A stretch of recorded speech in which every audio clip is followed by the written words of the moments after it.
Hello, everybody. Welcome back to another election prediction. This time, for this 2028 election prediction, we have Raphael Warnock, the governor or senator from Georgia.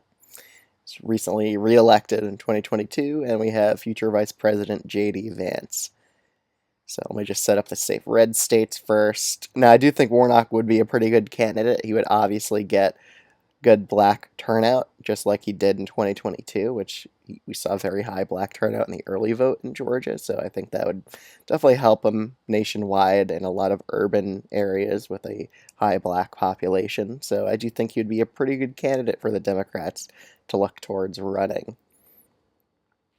So let's just get right into this. So starting off with the state of Florida, it's still going to be trending Republican. It's going to be a safe red state yet again. In Nebraska second, I think Warnock would be able to bump it up to a likely blue margin in this district. In the next few states, like New Jersey, it would probably be about a likely blue state, similar to how Virginia was in 2024. In the Northeast, Maine and New Hampshire, I'd probably put these both. Well, I'll put Maine as about a likely blue state. Well, Maine second goes likely red. But I do think Warnock would be a good enough candidate to bump New Hampshire up to a likely blue state. I think he would do well with independent voters like he did in 2022. So in Texas, I do think Warnock, him being from the South, would actually help him in the state of Texas, just enough to prevent it from going to a safe red state again. I think he'd be able to get it down to a likely Republican margin. In his home state of Georgia, I think he'd probably easily win it. Again, with Georgia still, like the Atlanta area, still kind of trending Democratic, I think that would honestly help him a lot here, and it's his home state, so obviously he's going to have a bit of a home state advantage here in the state of Georgia.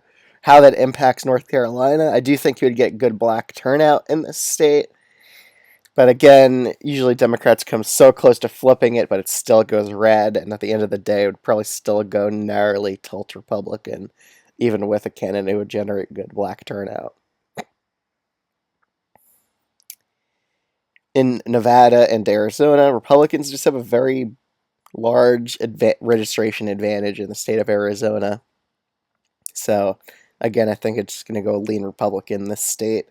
And Nevada, just with the trends here in Nevada, especially with Latino voters, I still think it goes tilt Republican. So, really, this election comes down to the three Rust Belt states, especially Pennsylvania. If Pennsylvania goes red, then the Republicans win. So Minnesota, I think Warnock would honestly do better than Harris in this state. Again, Democrats don't have to worry about inflation hurting them anymore because they're no longer the incumbent party, so that would probably help them nationwide. In the state of Michigan, I definitely think Warnock would get very good black turnout in Detroit. He would probably win back a few Muslim voters here that voted for Trump after they see how he basically lets Israel get away with everything. They would probably go back to the Democrats at that point. And Warnock also voted against giving arms to Israel, so that would honestly help him with Muslim voters in Michigan. So I honestly think he would do quite well in the state of Michigan for that reason. In Wisconsin, I think Warnock could be able to win this state back as well, honestly. So I'd probably put this as a tilt blue state. So it literally comes down to Pennsylvania at this point. So it largely depends on Trump's approval rating. I'm going to assume it's probably in the mid 40s, and that's a neutral environment for this scenario here. But I do think Warnock, with him getting very good black turnout, I think we'll see increased Philadelphia turnout. And that was Harris's biggest problem, is she had low Philadelphia turnout. That's why she lost the state of Pennsylvania by 120,000 votes. So I think Warnock would be able to fix that problem, honestly. So I actually think he'd narrowly win Pennsylvania over J.D. Vance, and that's why I think Warnock would be a pretty formidable candidate. He locks in Georgia, and I think he would do well in Michigan, which would definitely help Democrats a lot. So they only have to win Wisconsin, Pennsylvania here, and that's the whole election. And he could even make a play for North Carolina in case Pennsylvania goes red. He could go for that state instead. So I think he's a pretty formidable candidate for that reason, and Democrats should maybe look into running him for 2028 and running him as the nominee, because honestly, I think he would do quite well here in this type of scenario. So let me know what you think of this video in the comments below. Thanks so much for watching. If you're new to this channel, highly recommend subscribing. I'd greatly appreciate it.